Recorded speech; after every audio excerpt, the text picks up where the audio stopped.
Olá, seja bem-vindo. Está no ar o 27 segundos ao vivo aqui na RCTV. Eu sou Hermes de Luna e vamos direto às imagens do que foi notícia, o que virou manchete no dia de hoje em 27 segundos pelas lentes da RCTV.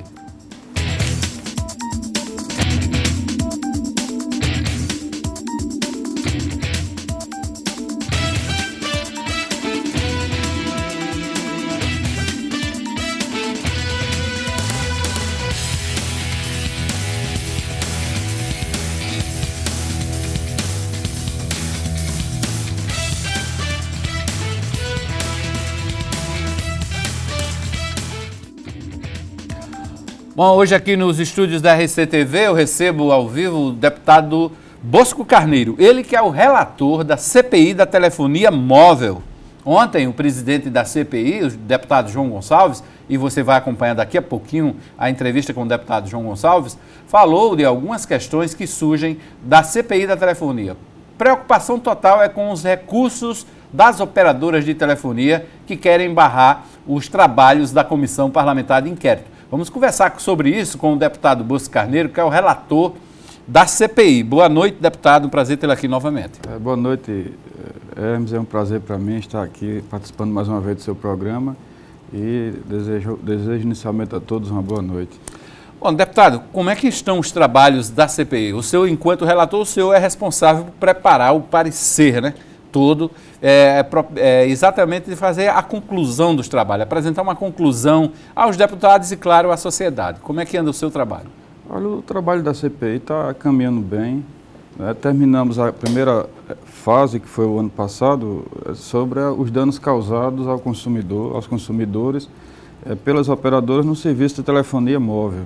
Inclusive, concluímos o relatório referente à telefonia móvel, já encaminhamos esse ano para os órgãos competentes, para o Ministério Público Federal, o Ministério Público Estadual, o Tribunal de Contas da União, o Tribunal de Justiça aqui do Estado da Paraíba e, na sequência, agora estamos já na segunda fase da CPI, que está investigando fatos correlatos ao objeto da CPI, que é justamente também os danos causados aos consumidores relativos à telefonia fixa, né, à internet e banda larga, e também a TV por assinatura. Além disso, durante as investigações, no ano passado, a CPI constatou também indícios de sonegação fiscal, de formação de cartel, de oligopólios, na prestação de serviço, descumprimento, né, de metas de universalização e ampliação, que causam também prejuízo ao consumidor e ao cidadão brasileiro de uma forma geral, paraibano, e também possíveis indícios de cometimento de crimes ambientais. Tudo isso foi constatado no início da CPI, durante essa primeira fase, que foi o ano passado, e aditamos o objeto da CPI, que na verdade são fatos conexos, né? E aí estamos investigando e, graças a Deus, agora na segunda fase já estamos concluindo esse segundo semestre com as investigações bem avançadas. No segundo semestre agora de 2017 nós vamos, se Deus quiser, emitir o parecer e, se Deus quiser, a CPI os membros da CPI vão aprovar para que a gente possa concluir o trabalho em relação a esses outros itens. O trabalho será concluído neste ano? Neste ano. Se Deus quiser, a gente tem o objetivo de concluir até o final do ano. Até o final do ano. Deputado, o senhor disse que há indícios de sonegação de impostos. Já dá para ter uma ideia mais ou menos de quanto essas empresas sonegaram, pelo menos o que vocês conseguiram alcançar? Olha, mas a gente tem indícios fortes de sonegação, principalmente em relação à recarga do telefone pré-pago. Nós constatamos que, por exemplo, a Receita não pode fiscalizar o pré-pago, porque, segundo alguns regulamentos, o serviço o imposto que incide sobre aquela maquineta que recarrega o crédito de celular é o ISS. Mas, na verdade, quando a gente recarga o celular pré-pago, a gente está comprando um serviço de telefonia. E sobre esse serviço incide o ICMS. Então, os indicativos é que justamente no pré-pago, que é a maior base, a maior fatura, o valor maior do faturamento, a base do pré-pago é cerca de 90% no Nordeste. Então, é nesse caminho que a gente está investigando, a gente avalia que essa sonegação pode chegar uma faixa de 300 milhões a 400 milhões mensalmente. 300 milhões mensalmente? Porque o cálculo que nós fizemos é que não, eu me equivoquei, mensalmente não, anualmente. Anualmente. De 400 a 500 milhões anualmente. Certo. Tem como a CPI adotar alguma medida, ou pelo menos tomar a iniciativa de propor alguma medida para reaver esse dinheiro sonegado? Tem. Justamente o objetivo da CPI na verdade, tem a função de um inquérito, né? De investigação e a coleta de provas que nós estamos fazendo, a tomada de depoimentos, nós vamos justamente com esses dados, com essas provas, nós vamos encaminhar, como já fizemos em relação aos danos causados aos consumidores da telefonia móvel. Então vamos elencar todos esses fatos, juntar os elementos de prova e encaminhar aos órgãos competentes para as medidas cabíveis. Na primeira fase, quais foram os principais pontos que vocês elencaram para o Ministério Público? O principal ponto em relação aos danos causados aos consumidores foi cobrança indevida. A cobrança indevida é a reclamação que o consumidor faz mais nos PROCONs, na Justiça, né? A questão também da falta da qualidade do serviço, a péssima qualidade do serviço, isso causa também danos ao consumidor, venda casada, né? Também a questão de altas tarifas, a questão também que põe em risco a falta de sinal até para o acesso, principalmente das populações do interior, o acesso aos serviços de emergência, como o SAMU, a própria Polícia Militar, o Corpo de Bombeiros. Esses serviços constatamos que teve pessoas que foram a óbito na cidade de Santa Rita por questões de falta de acesso, de conclusão da chamada do telefone móvel. Em Patos, por exemplo... Estava tudo regularizado, a situação dele, ele estava em dia com a conta, tudinho? Tudo regularizado. A questão é a falta de sinal. De sinal. De sinal. Né? Isso, a telefonia é um serviço essencial.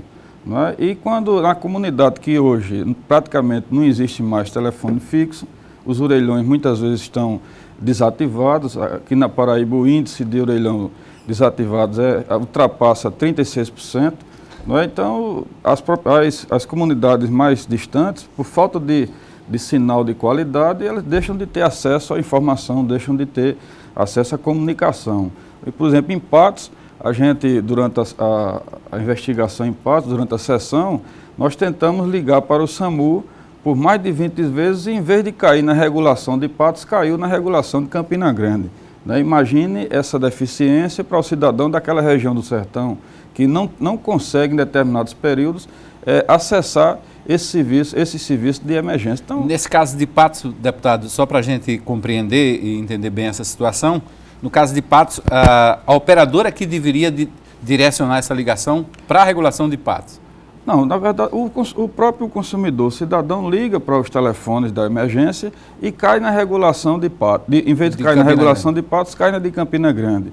E aí a justificativa das empresas é que a obrigatoriedade da manutenção desse serviço de emergência é das concessionárias, né, que no caso é a Oi, porque as outras empresas, elas não são concessionárias, elas têm autorização, que é um tipo de contrato, de permissão, né? Autorização para operar com o serviço de telefonia móvel.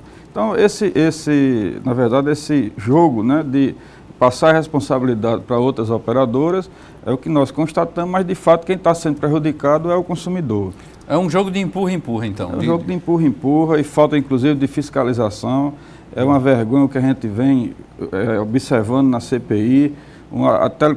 As telecomunicações, um serviço essencial, e a própria Anatel, que é a agência reguladora, a Anatel é omissa, né? A Anatel não faz o papel, não cumpre o papel dela institucional, a Anatel está mais a serviço das empresas do que do próprio consumidor, do próprio cidadão brasileiro. Ok, nós estamos conversando com o deputado estadual Bosco Carneiro, que é do PSL, e ele é relator da CPI da telefonia móvel na Assembleia Legislativa. Fique ligado, a gente vai ao intervalo e volta rapidinho com o segundo bloco do 27 segundos desta quinta-feira.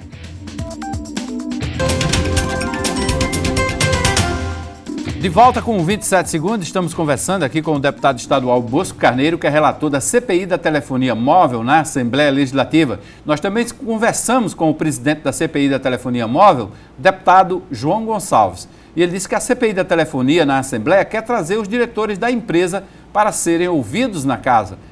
João Gonçalves não se conformou com a vinda de representantes que, na opinião dele, não têm autonomia para resolver os problemas. Eu quero dizer da seriedade do Tribunal da Justiça Paraibana. Pessoas sérias, comprometidas com a causa pública. Essas operadoras no Brasil todo. Todas as assembleias fizeram a CPI. 3 meses acabaram. Eles tentam pressionar de todas as formas para que elas parem. Na Paraíba, diferentemente, nós já estamos com 49 sessões ordinárias. Mas receberam pressão telefônicas?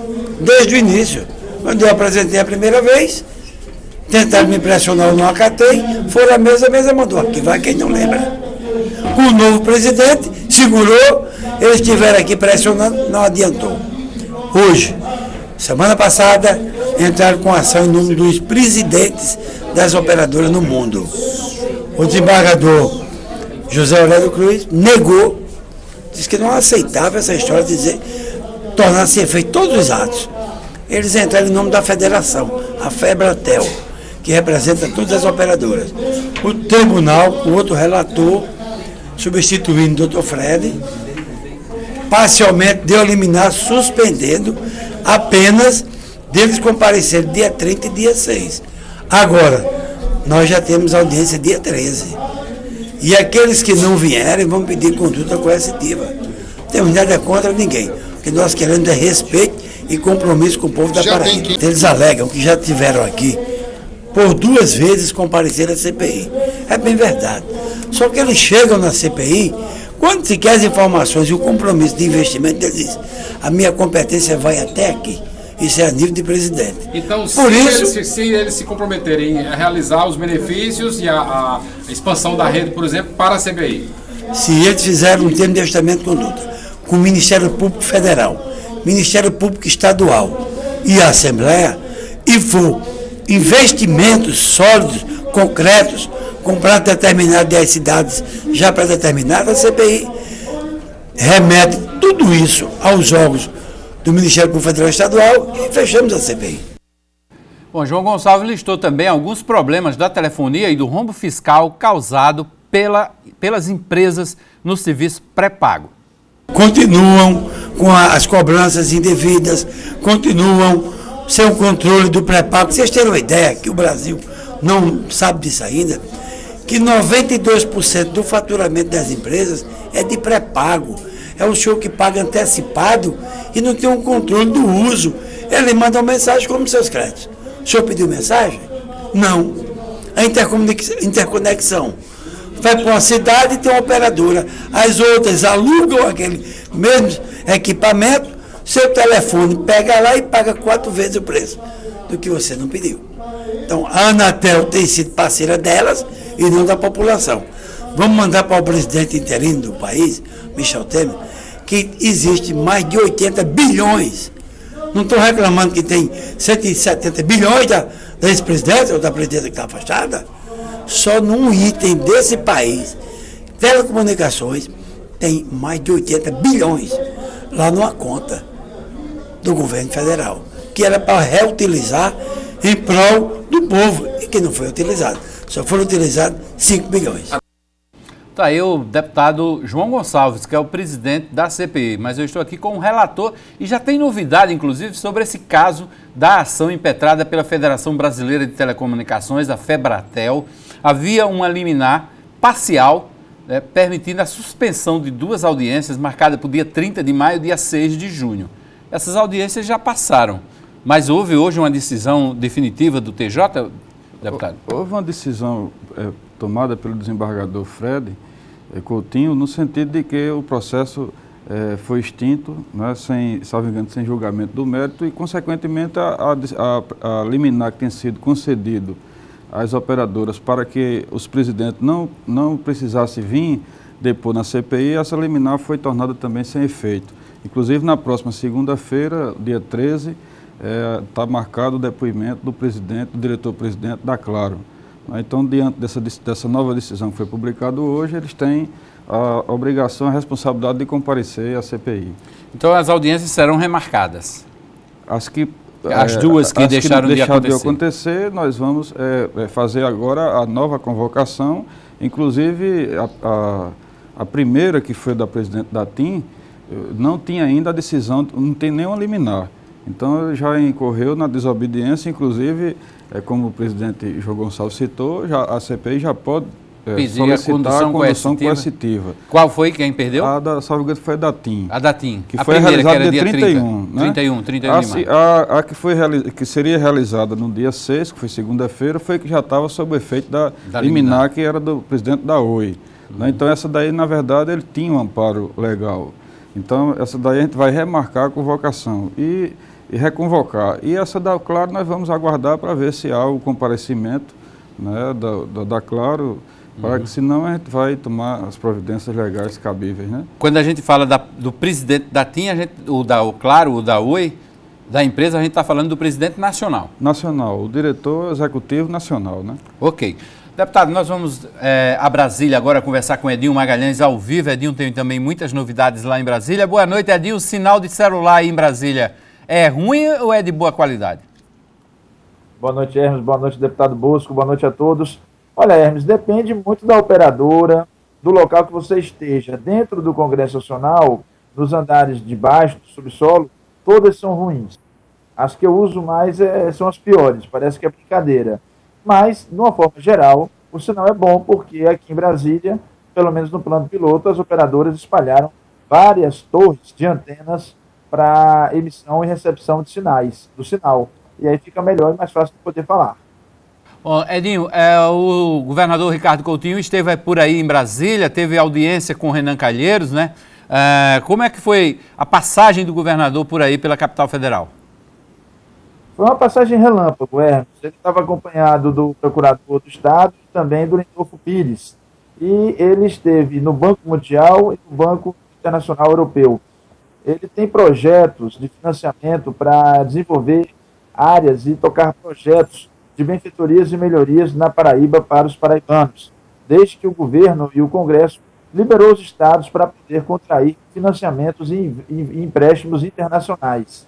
Assim sendo, ele chegou no Senado já otimista, falando boas novas do andamento desses processos nesses bancos, nessas instituições. Chegou um pouquinho atrasado, mas esteve presente ao encontro de governadores com o presidente do Senado, Renan Calheiros. Logo na entrada, ele esteve conversando com o José Maranhão, o senador Maranhão, ficaram por ali uns 10, 15 minutos, e depois ele foi se encontrar com os outros governadores que lá estavam. A pauta desse encontro, Hermes, foi uma pauta tributária para ajudar a economia desses estados, como, por exemplo, a legislação vigente sobre o supersimples dos estados. E aí o senador Renan Calheiros tem interesse pessoal, porque o filho dele, Renan Filho, é governador também no Nordeste, do estado de Alagoas. Perguntei a ele se ele viria para Brasília se fosse chamado para uma reunião, audiência com o presidente em exercício, Michel Temer. Ele disse que sim. Eu perguntei por que ele atuou e trabalhou junto com a presidente Dilma, articulando a defesa dela entre os governadores do seu próprio partido. E ele me surpreendeu com essa informação de que viria sim para esse encontro que deve ser marcado para a próxima semana com todos os governadores do Palácio do Planalto, com o presidente em exercício, Michel Temer. Isso é bom, afinal de contas, para Paraíba e aos paraibanos, Hermes. É verdade, Edinho. CPI do DPVAT, vai ter paraibano aí em posição, o termo da moda, protagonista também? Exatamente. Essa CPI, ela visa investigar aquele seguro obrigatório que todos nós pagamos na época do licenciamento dos carros. Danos pessoais por acidentes provocados em veículos automotores terrestres. É o DPVAT. Esse seguro, Hermes, ele movimenta cerca de 8 bilhões de reais por ano. E há denúncias muito incisivas e enfáticas de que estaria havendo desvio de pelo menos 25% desses recursos para os reais beneficiários, que são aqueles que se acidentaram nas nossas ruas, estradas e rodovias.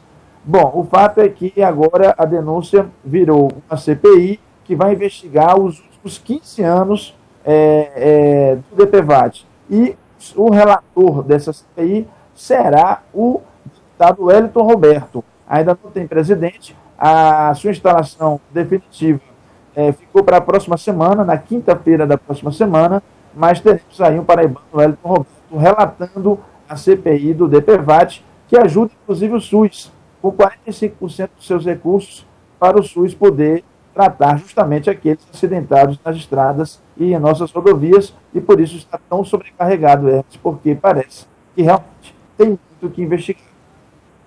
Ok, Edinho, daqui a pouco a gente volta a conversar. Eu vou voltar aqui com o deputado Bosco Carneiro falando sobre CPI da telefonia móvel. Deputado, essa surpresa aí, essa revelação, é uma informação exclusiva dessa convocação, né, a reconvocação para o depoimento dessas pessoas na CPI.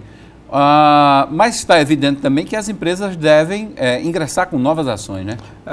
Inclusive, nós tomamos conhecimento que elas estão já ingressando com outras ações, né? Na verdade, elas fazem de tudo para que não compareçam às CPIs, porque, na verdade, como elas têm ações, né, nas bolsas de valores, principalmente do país como os Estados Unidos, que são muito rigorosos, né? Então, só o fato do presidente de uma determinada empresa dessa comparecer a uma CPI já é motivo de especulação no mercado. Então, eu acho que diante dessa situação é que eles relutam muito em vir a CPI. Mas, falar nisso, a gente tomou conhecimento que o presidente da Oi esteve na CPI de São Paulo, prestou depoimento, porque, como bem disse o deputado João Gonçalves, esses representantes das empresas, na hora de firmar e tomar decisões em relação às operadoras, eles não têm competência. Né? Então, a responsabilidade maior, né, quem representa de fato e de direito essas operadoras no Brasil são esses dirigentes. Então, a gente precisa ouvi-los para que eles tomem a responsabilidade e também possam decidir pela melhoria dos serviços aqui no estado da Paraíba. Ok, deputado, a gente vai a mais um intervalo e na volta a gente volta a conversar sobre CPI da telefonia móvel, hoje aqui com o deputado Bosco Carneiro, que é o relator da Comissão Parlamentar de Inquérito que está funcionando na Assembleia Legislativa da Paraíba. Fique ligado, voltamos em seguida.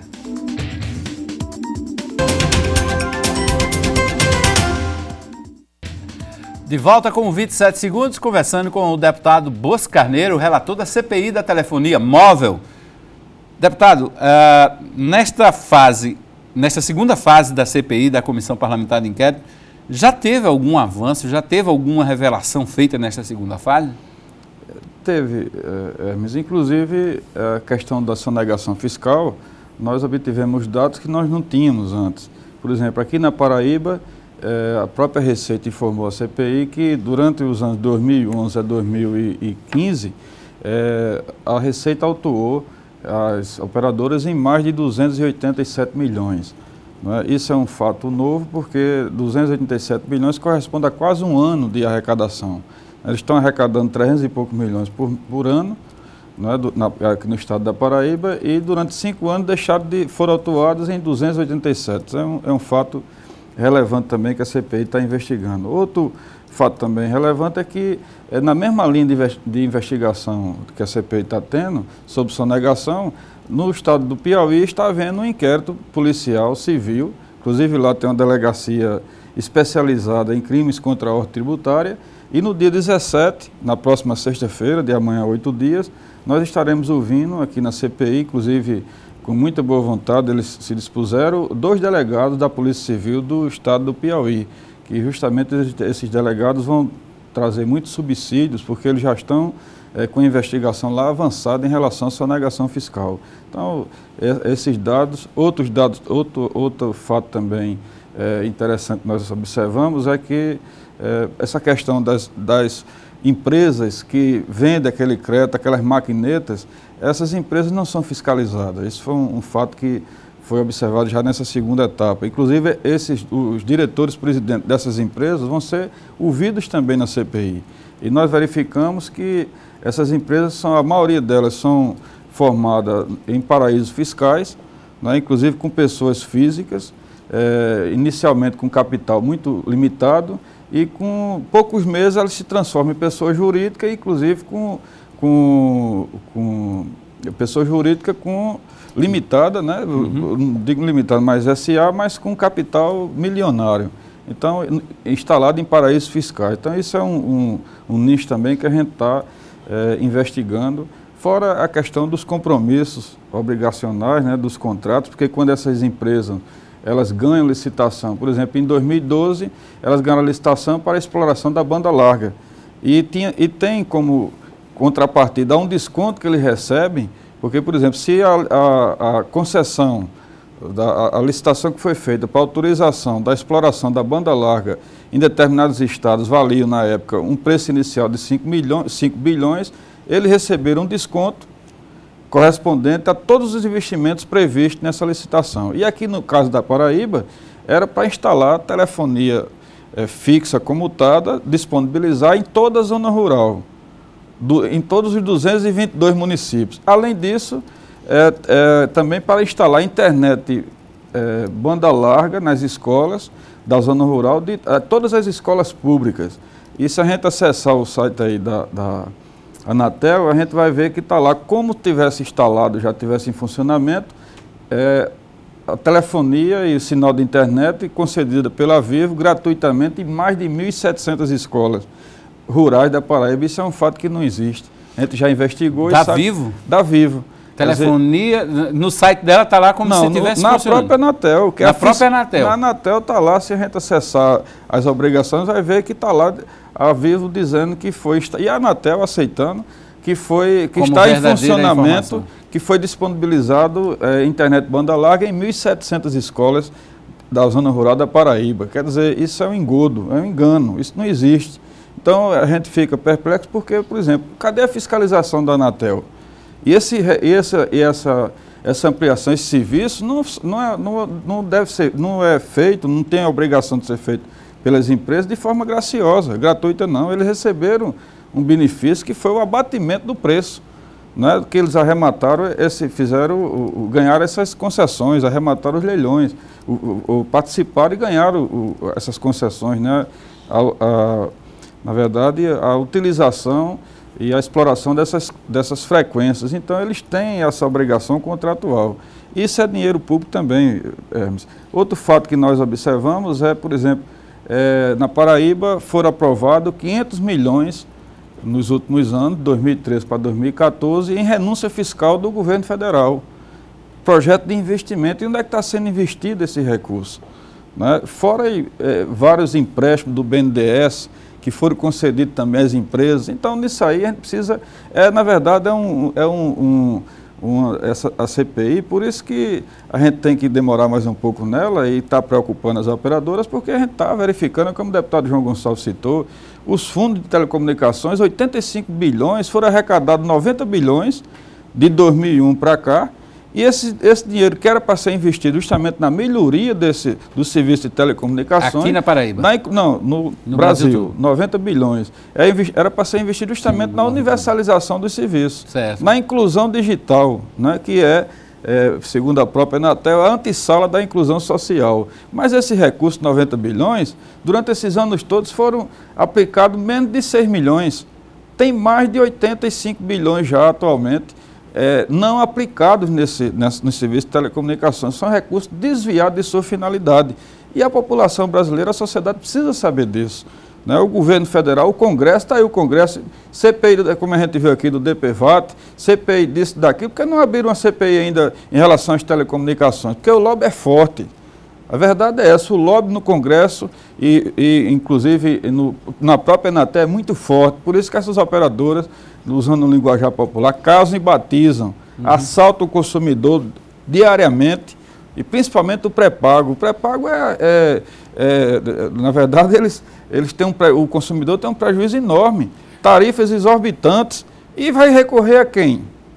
Se a própria Anatel não fiscaliza, muitas vezes o que aconteceu nos últimos anos no Brasil é que os consumidores deixaram até de reclamar porque perderam a crença nos órgãos de proteção ao consumidor, perderam a crença, inclusive não se sentem, né, na verdade, confortáveis em estar recorrendo à justiça. Inclusive a justiça já tem um alto número de processos, a demanda é muito grande, e as operadoras apostam em quê? Apostam justamente inércia dos consumidores, porque não é nem inércia, é decepção de não ter nenhum tipo de proteção. Então a CPI está fazendo o papel dela. Eu acho que o nosso papel é justamente esse, na verdade, esclarecer toda essa relação, não é? E cobrar das autoridades competentes providência. A gente não pode ficar, inclusive, por exemplo, o Congresso Nacional, a CPI, o relatório que nós concluímos, a CPI aprovou ano passado, sugeriu à Câmara, tanto a Câmara dos Deputados como o Senado, instalarem CPI das telecomunicações a nível nacional. Mas, infelizmente, o clamor do povo, da sociedade brasileira, do consumidor, não está sendo ouvido pelo Congresso Nacional. Bom, universalização dos serviços de telefonia na Paraíba passa longe. Passa longe, passa longe. Olha, todos que estão nos assistindo aqui sabem, tem parentes no interior, muitos moram no interior. Qual é a zona rural, qual é a escola da zona rural, escola pública, que tem internet banda larga gratuita?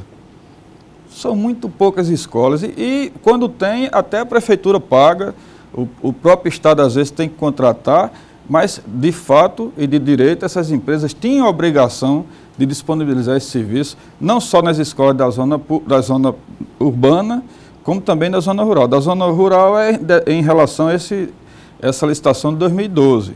E da zona urbana também em relação a outras licitações que existiram da telefonia fixa. Então, são muitas coisas que precisam ser esclarecidas à sociedade brasileira. Ok. Deputado, a gente vai a mais um intervalo e volta com o último bloco do 27 segundos. Você fica aí ligado. É rapidinho o nosso intervalo.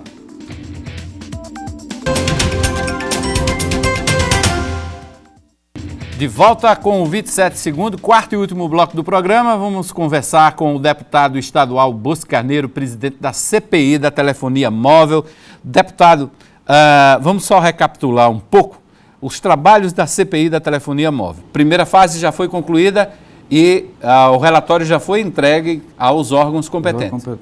Não é isso? Foi. Justamente foi concluído o ano passado, dia 18 de dezembro, nós votamos o relatório e no começo do ano agora, em fevereiro, nós entregamos às autoridades competentes, inclusive elencamos todos os fatos que causam dano aos consumidores pelas operadoras em relação ao serviço de telefonia móvel. E nesta primeira fase ficou constatada também a sonegação de impostos pelas operadoras? Justamente, na primeira fase nós tivemos que aditar o objeto, porque houve indício de sonegação fiscal, indício de não cumprimento das obrigações de ampliação e de universalização, indício de crimes ambientais, indício também de formação de cartel e oligopólios, né? E também de danos também causados pela telefonia fixa, nessa prestação de serviço da telefonia fixa, da TV por assinatura e também da internet banda larga. O senhor acredita que o Congresso Nacional possa instalar uma CPI? Eu acredito que já deveria ter instalado. É um absurdo o que ocorre no Brasil. O Congresso até agora não se manifestar, não tomar uma posição, inclusive instalar uma CPI que, na verdade, apure e tome as providências necessárias em relação às empresas de telecomunicação. Bom, eu fiz essa provocação ao deputado porque eu vou voltar a Brasília conversar com Edinho Magalhães. Edinho, essa semana foi uma semana cheia também aí no Congresso, né?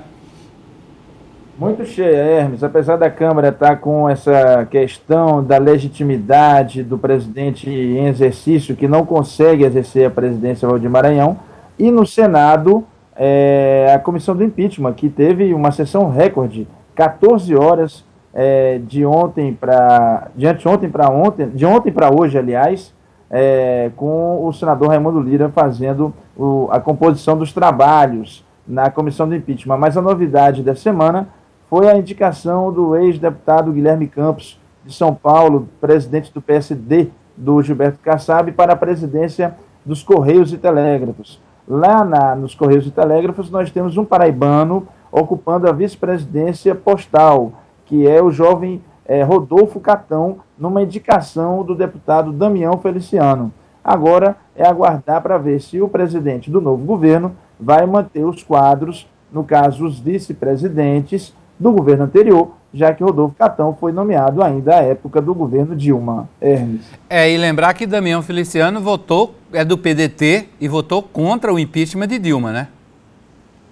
Exatamente, por isso mesmo. Mas Rodolfo tem um bom currículo, ele foi delegado do trabalho na Paraíba, e ele vem desenvolvendo um projeto novo dentro dos Correios. E acompanhar para ver e saber se o novo presidente vai conseguir compor o quadro e aproveitar pelo lado técnico também dos gestores que estão nos Correios, Hermes. Tá, o novo dirigente nacional dos Correios, então, como é o nome dele, o deputado? Guilherme Campos, de São Paulo, presidente do PSD, partido do Gilberto Kassab. E ele é deputado atualmente? Não, ele está sem mandato e ele estava exercendo a presidência do PSD, que é o partido do deputado Rômulo Gouveia e do prefeito Luciano Cartacho. Tá, então o PSD deve indicar também os cargos pelos estados. Com certeza, esse ainda continua sendo a cultura e o jogo do sistema político de administrar, de participar da administração federal, Hermes. Ok, Edinho Magalhães, boa noite, até a próxima semana, né? Boa noite, um bom fim de semana a todos, boa noite, deputado, e até a próxima semana. Ok, vamos voltar a conversar aqui com o deputado Bosco Carneiro, relator da CPI da telefonia móvel. Deputado, o senhor também aguarda aí com expectativa a votação da LDO, né? A Lei de Diretrizes Orçamentárias está na Assembleia, tem uma pressão dos poderes para que haja reajuste do 12º, mas me parece que o governo alega que não tem caixa, não tem folga para esse reajuste. Na verdade, o que eu estou tendo conhecimento é que há uma divergência em relação ao conceito de receita corrente líquida, né? Inclusive, alguns entendem que a receita corrente líquida engloba a questão dos empréstimos, a receita decorrente de empréstimo. E o entendimento também de outra corrente já acha que não, que esses empréstimos devem ficar, não serem computados como receita. Então, há essa divergência, mas o deputado Buba Germano, que é o relator, tem muita competência nesse aspecto, é um estudioso e está para apresentar o parecer à comissão para que a comissão de orçamento possa deliberar sobre esse assunto. Mas eu tenho a convicção que vai haver uma convergência de pensamentos e que tudo ocorra bem e que seja cada vez mais mantida a harmonia dos poderes, né?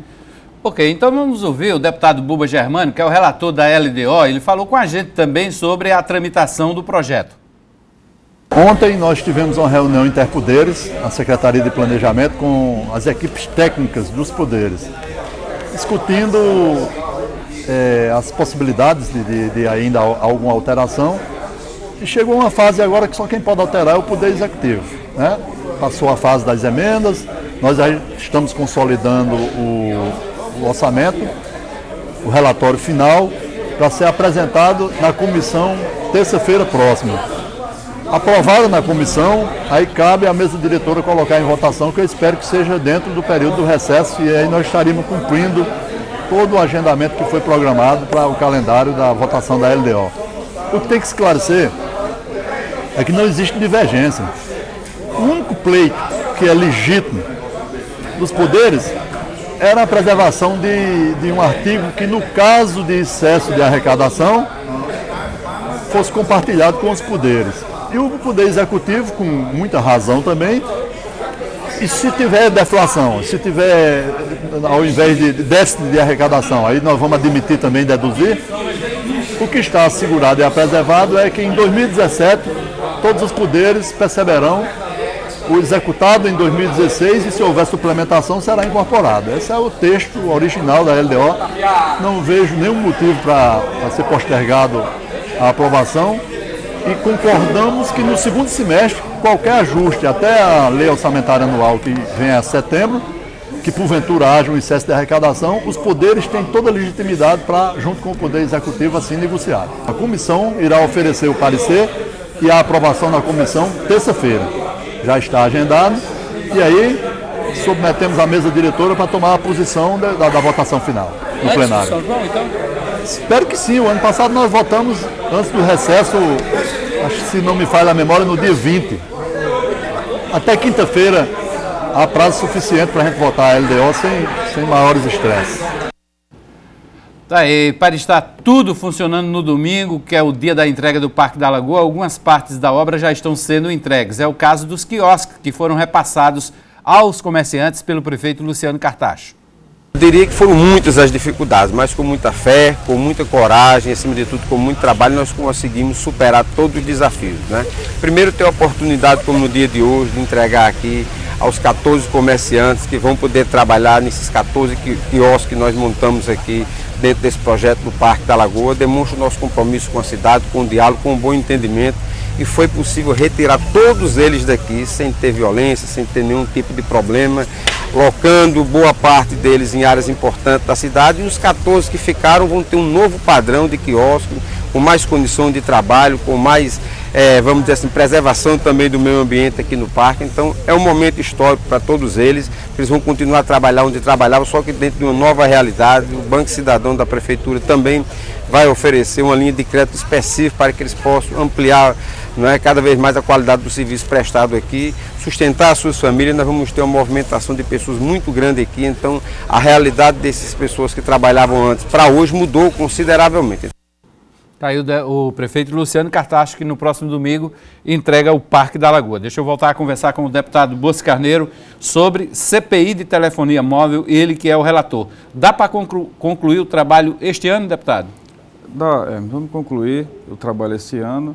Eu queria só destacar também uma coisa que ficou patente, foi o seguinte, que logo no início, quando nós iniciamos a CPI, as operadoras chegavam com a versão de que o sinal no estado da Paraíba, né, não era melhor porque existia uma restrição, inclusive alegavam a lei das antenas. Das antenas. Né, que não podia instalar antenas. Nós verificamos na CPI que, na verdade, na Paraíba, 221 municípios não tem nenhuma restrição legal à instalação de antenas. Só João Pessoa e Campina Grande que tem no seu ordenamento jurídico algumas restrições, mas nada que impeça, na verdade, a instalação de antenas. Mas outro fato também, Hermes, é que citaram tanto a questão também, outras dificuldades de instalação, era a questão da licença ambiental. Demorava a licença ambiental, inclusive não botava em funcionamento. Nós verificamos que tem, como eu disse no início do programa, tem antenas instaladas sem nenhum licenciamento. Muito menos ambiental, como por exemplo do Pico do Jabre. Sem licenciamento Licenciamento da Sudema, nenhum tipo de licenciamento. Então cai por terra. Cai por terra. E verificamos agora, na segunda fase, inclusive no depoimento do presidente da ANID, que é a Associação Nacional de Inclusão Digital, que é Percival, doutor Percival. Percival Henriques. Percival Henriques, um homem que tem muito conhecimento nessa área de internet, tudo. Percival chegou, inclusive, a dizer na oitiva que nos depoimentos que prestou a CPI, que a própria ANID já ofereceu antenas instaladas no interior, próximo à escola, para que o sinal pudesse ser instalado dessas operadoras com melhor qualidade, inclusive sem cobrar nada. As operadoras recusaram. Então, na verdade, o que falta é interesse, o que eles visam, na verdade, é o lucro. E o Estado brasileiro, além dos consumidores, o Estado brasileiro está sendo lesado, porque muitos desses investimentos são oriundos do BNDES, fora essas outras situações que eu citei de renúncia fiscal. Então, na verdade, o prejuízo à nação é muito grande. E o consumidor, que é a parte mais frágil, né, nessa relação com essas operadoras, é que é prejudicado. Ok. Deputado Bosco Carneiro, muito obrigado pela entrevista aqui no 27 Segundos na RCTV. Eu que agradeço, Hermes, a você e a todos os seus telespectadores. Muito obrigado. Pois bem, vamos acompanhar ainda o prefeito Luciano Cartacho, que ele listou algumas das melhorias e falou da programação da festa de lançamento no domingo do Parque da Lagoa, que deve se estender por todo o dia. Hoje, nenhum carro vai passar pela lagoa, nenhuma moto, nenhuma van, nenhum ônibus, a não ser pelo anel externo, que nós recapeamos todo, trocamos toda a iluminação. Então, João Pessoa passa a ganhar a partir de hoje um parque com muita qualidade, uma área que vai valorizar muito o centro da nossa capital. E os comerciantes que vão trabalhar aqui vão trabalhar dentro de uma condição bem melhor do que tinha anteriormente. Então nós estamos fazendo esse chamamento à população de João Pessoa para no próximo domingo, dia 12, dia dos namorados, estarem presentes aqui conosco, um momento histórico da nossa cidade. Nós vamos passar o dia todo aqui com a população, vamos ter programação infantil, programação para a terceira idade, né? A ideia é trazer as pessoas para passar o domingo todo aqui no Parque da Lagoa, as famílias de um modo geral. Então a gente vai começar com uma programação logo cedinho, né, com o projeto Vida Saudável, já que a gente tem 12 praças aqui, nós temos área para caminhada, para o Cooper, né, nós temos a área do passeio ciclista, vamos ter também um evento importante de skate, já que a gente tem aqui uma pista em padrão internacional. Então a ideia é que logo cedo a gente comece com uma vasta programação até o final do dia. Tá aí o prefeito Luciano Cartache, final do programa 27 Segundos. A todos uma boa noite e até amanhã.